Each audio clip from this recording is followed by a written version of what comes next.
So the final, though, was 40-14. So we'll be back with more on the WCBM Scoreboard Show in just 1 minute.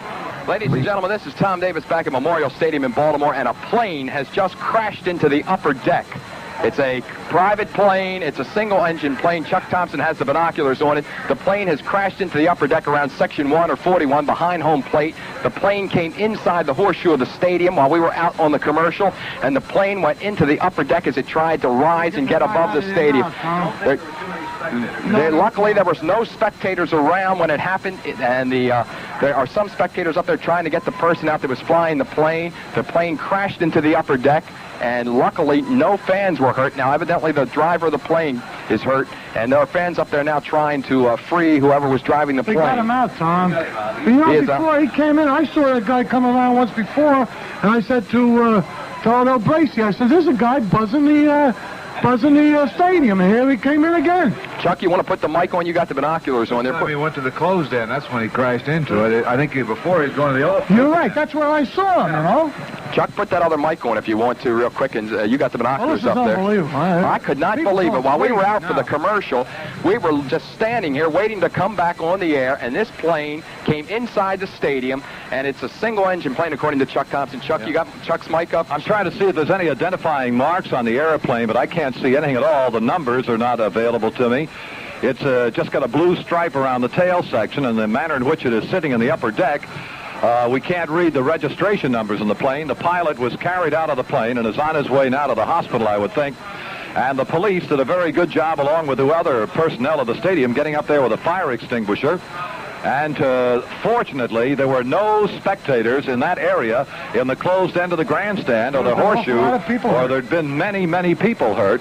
Chuck, I couldn't believe it when the plane started to go up in the air. I said he'd never make it. Oh, it was unbelievable. It looked like there was no way it was going to go up, and then he just crashed into the almost where the seats that are chair back end and where the bench seats begin, say in section 41 or 40, right behind home plate in the baseball section in the upper deck, and it's roughly about 15 or 20 rows up where the chair back seats end. He hit the stadium, because if he had gone over, he would have killed a lot of people out in the parking lot. That's right, Artie. Oh, my, it is unbelievable. What's happening to our society? We're getting that sick? Oh, boy, I mean, it's I ran out of gas, Artie. I hope it's that. Well, he had to do a heck of a bend to land in the playing field.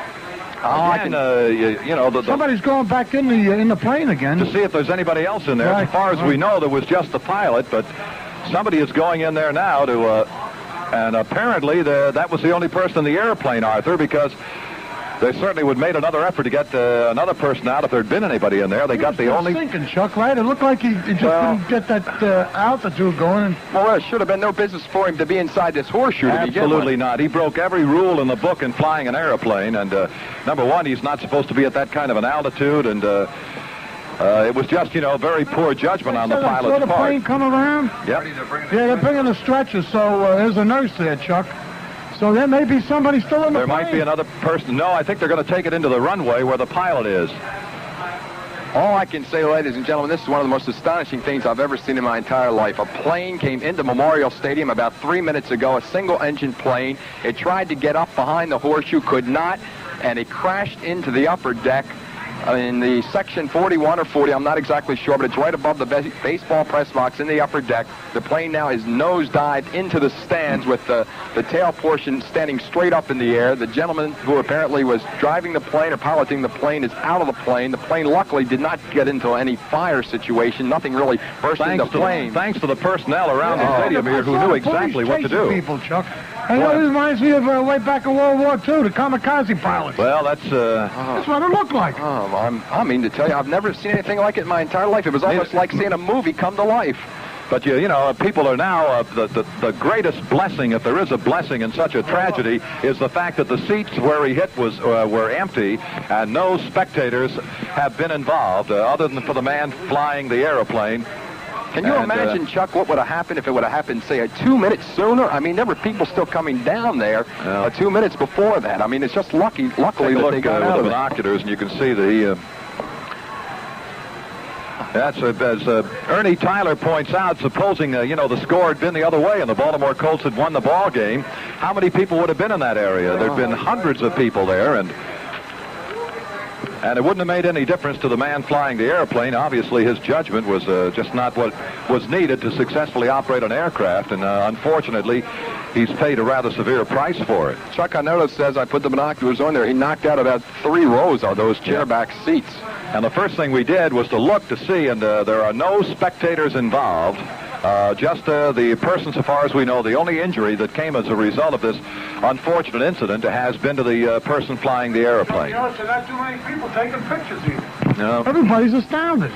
I mean, I think most of the people here in Baltimore that are still in the stadium are in shock, and I would say it's less than maybe 2,000 people in the park right now. Yeah, there's very, very few people. All in all, it's just been a very unfortunate day for Very few Baltimore people Colts. at the end of the game. No, not like 10 minutes later. But I was watching, Tracy and I were watching a mounted police down there, and I was saying, gee, what a fine-looking group it is. And I saw a plane coming around. I said, I think somebody's buzzing this field. I heard you say that, Arthur, and I never saw the plane. I heard it but didn't see and it. then again, I said, here it comes again. Here he comes. Then I looked and saw You it. think you were like in the movies. Oh, it was unbelievable. All Well, I can say is, it was just like a movie coming to life. I mean, this plane crashing into the... 2-minute warning.